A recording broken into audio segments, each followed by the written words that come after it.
The next poets that we are going to study within the 20th century modernist poetry are Thomas Hardy and W.H. Auden.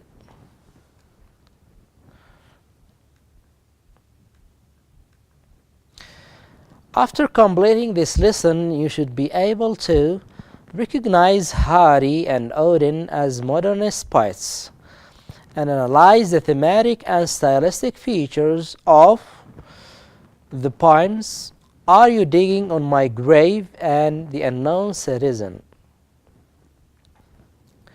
So, we have been introduced in the previous classes to four modernist poets. In this lesson, we are going to study both Thomas Hardy and W.H. Auden and analyze one poem by each.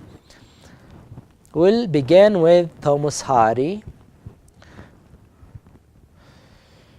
The title of his poem is Are You Digging on My Grave?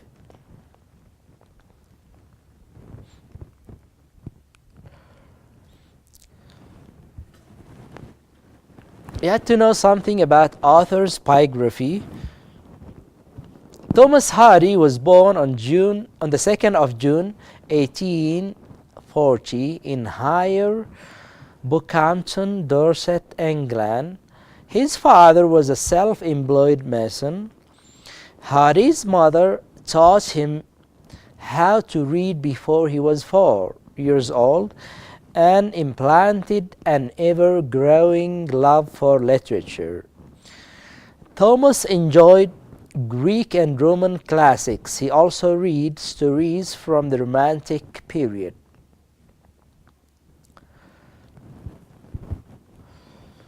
In 1870, he met Emma Lavinia Gifford, who encouraged Hardy to write poetry and fiction.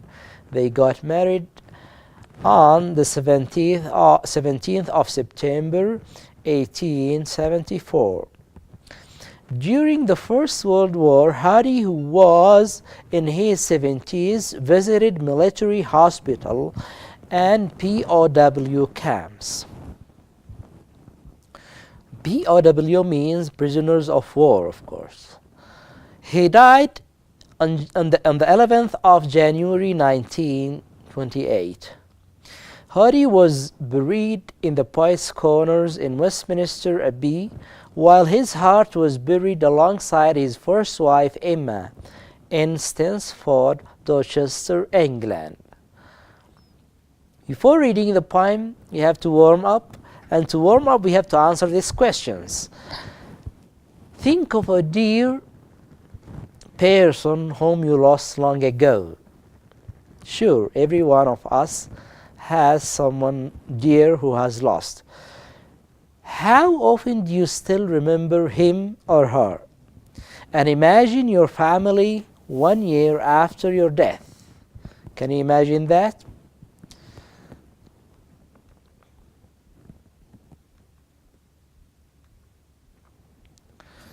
We read the poem. Are you digging on my grave? My loved one, planting grew. No, yesterday he went to wed one of the brightest world has bred. It cannot hurt her now, he said, that I should not be true. Then who is digging on my grave? My nearest, dearest kin? No, they sit and think, what's use? What good will planting flowers produce? No tendons of her mound can lose her spirit from this skin.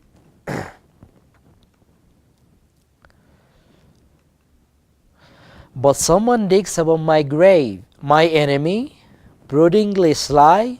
Nay, when she heard you had passed the gate that shuts on all flesh soon or late, she thought you no more worth her hate, and cares know where you lie. Then who is digging on my grave? Say, since I have not guessed. Oh, it is I, my mistress dear.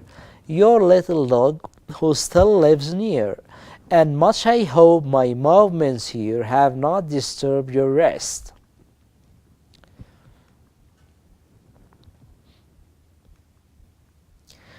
Ah, yes, you dig upon my grave. Why flashed it not to on me? Though one true heart was left behind, what feeling do we ever find to equal among humankind a dog's fidelity? Mistress, I dug upon your grave to bury a bone in case I should be hungry near this spot when passing on my daily trot. I am sorry, but I quite forgot it was your resting place. Summary and thesis of this poem. The poem is spoken by a woman and she is dead. So a woman's dead body is talking from her grave, thinking that whoever it is digging at her grave is mourning her when it was only her dog burying its bone. Thomas Hardy uses irony, repetition, personification, and rhyme to create a funny and humorous poem about death. The poem's interpretation. In the first stanza, the woman wants to know if her husband, loved one, is coming to show sorrow blunting rude. But her husband got remarried and he forgot all about her. In the second stanza, the woman wanted to know if it was a family member, nearest dearest kin, but it was not. In the third stanza, the woman asks if it was her enemy being mischievous, brooding, sly, but once her enemy found out the woman died, the woman was no longer worth her hating.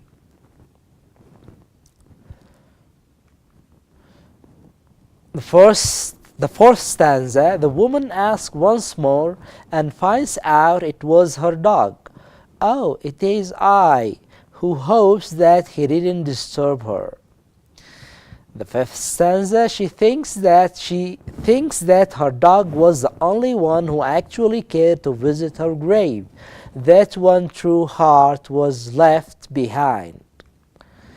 But in the last stanza, she finds out that her dog forgot about her too. I quite forgot it was your resting place. He was only there to bury a bone. So all people around her, they forgot about her after her death, and nobody wants to remember or to visit her grave. The theme, according to that interpretation, the theme of this poem is life goes on and people are forgotten after their death. The tone of the poem is humorous. Thomas Hardy uses repetitive questions to create this tone.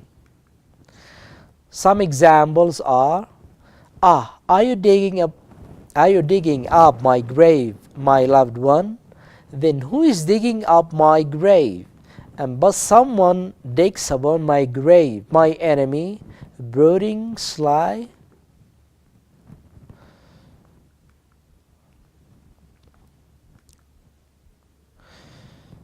Lines such as my loved one, my nearest dearest kin, and my enemy are all allude to the theme of this poem. That means the people around her whom she expects to visit her grave after her death. These lines allude to the theme because each time she brought up a new person in hopes of getting it right, she got it wrong. Those same lines and the fact that she steadily got them wrong also creates the tone, the humorous tone.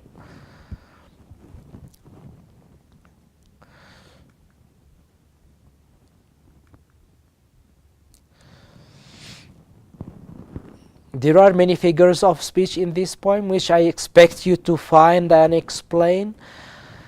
Actually, the poet uses figurative language to make the poem more whimsical. This can catch and keep the reader's attention. An example throughout the poem is personification. You may not realize this, but you have to remember that the woman is dead and dogs both cannot talk. Have finished this poem, and your assignment is in file assignment 4.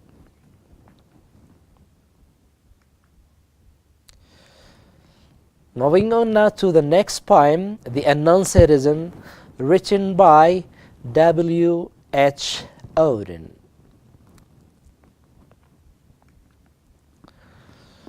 Who is W.H. Auden? He is an Anglo-American poet born in England and later a U.S. citizen. He was an advocate of socialism and Freudian psychoanalysis. Auden was also a playwright, librettist, editor, and essayist. W.H. Auden was a chancellor of the Academy of American Poets from 1954 to 1973. You have got to warm up. To do that, you have to answer these questions. If you died today, what would people say about you? Think of it. To the government, are you unique? That means a special person or personality? Or are you just a number? We'll read the poem, The Unknown Citizen. He was found by the Bureau of Statistics to be one against whom there was no official complaint, and all the reports on his conduct agree that in the modern sense of an old-fashioned word, he was a saint. For in everything he did, he served the greater community, except for the war, till the day he retired. He worked in a factory and never got fired, but satisfied his employers, Fuji Motors Inc., yet he wasn't a scab or ood in his views, for his union reports that he paid his dues.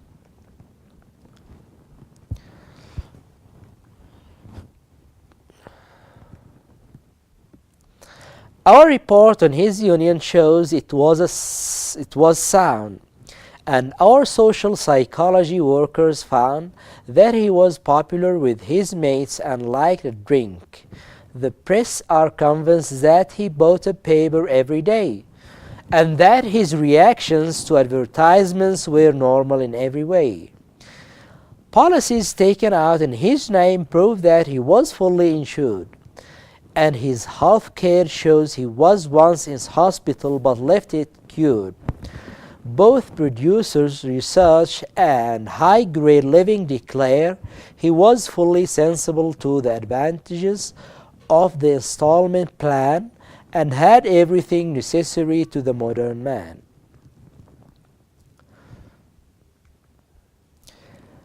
A phonograph, a radio, a car, and a frigidaire. Our researchers into public opinion are content that he held the proper opinions for the time of year. When there was peace, he was for peace. When there was war, he went. He was married and added 5 children to the population, which our eugenist says was the right number for a parent of his generation. And our teachers report that he never interfered with their education. Was he free? Was he happy? The question is absurd. Had anything been wrong, we should certainly have heard.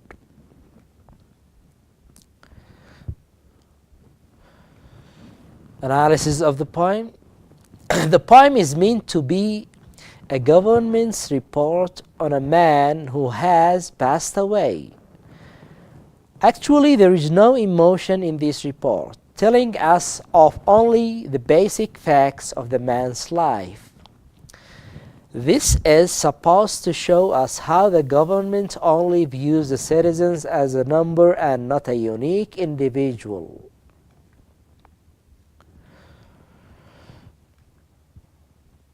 In the first few lines, the passive voice indicates the citizen's lack of initiative. He has no initiative. He just lives as normally as others. His life is constrained by the rules and laws of the state. The government calls him a saint because he served the community and conformed to community. Auden is criticizing the government for promoting conformity and not individualism.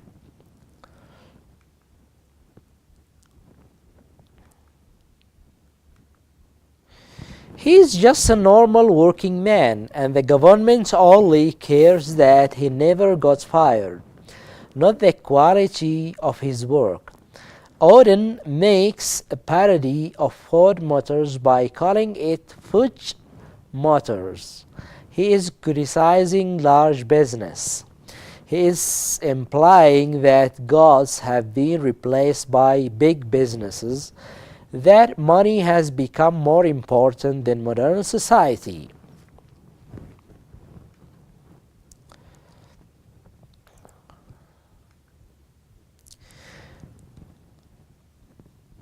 Auden, in lines from 20 to 26, shows how he believes the government has a predetermined formula of what a proper man is. How the government believes you should have certain possessions, appliances, and a certain number of kids to be accepted in society and by the state itself. The quality of a person is now based not on their character or personality, but their material possessions. The theme. The theme is in this poem is the state's view of individual. On recourse, it can seem as if a man has it all: job, good credit, health insurance, be educated, etc. But those statistics are inaccurate representations of the man himself. A non-citizen is everyone who loses individuality by conforming to social system.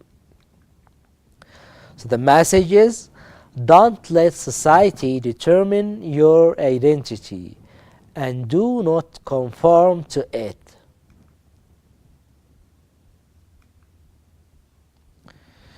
The poem is written in free verse. What is free verse? Free verse is defined as verse without regular meter or rhyme. That means without rhyme, without rhythm. The lines show how he used free verse by rhyming only some lines. They also show his use of free verse by the difference in meter and syllables per line. We have finished. You are supposed now to be clear about the modernist aspects of Larkin's and Yeats' poetry as represented by the studied poems. Thank you.